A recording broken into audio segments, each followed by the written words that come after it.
Is the Ukraine war spreading into the Black Sea? A drifting Ukrainian naval drone detonating in a Romanian port just raised the stakes, because the fighting is now brushing against NATO territory and shipping routes far beyond the front line. The blast matters because it did not happen on a battlefield, it happened in a port. That puts a NATO member in the frame and turns a regional war into a wider maritime security problem. At the same time, Ukraine launched strikes on 3 Russian Shadow fleet vessels in the Black Sea, showing the sea lane itself has become an active front, not just a backdrop. That pattern tells you Moscow is still trying to force results even when ground gains slow down.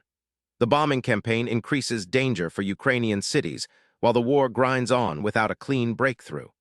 It also keeps attention on whether Russia is widening the conflict through the air and sea instead of winning it on land.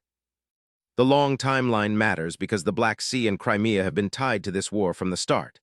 Liveuamap and the Council on Foreign Relations both frame the conflict as a running map and a global tracker, not a single event.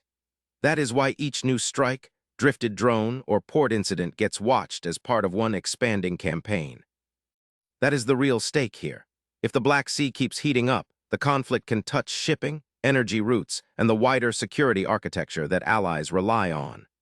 The question is no longer only who gains ground in Ukraine, it is how far the war's edges can spread before the region absorbs the next shock. The Black Sea is now part of the story, not a side note. With a drone blast in Romania, strikes on Russian Shadow fleet vessels, and stalled Russian advances met by heavier bombing, the next escalation may come at sea, not just on the front line.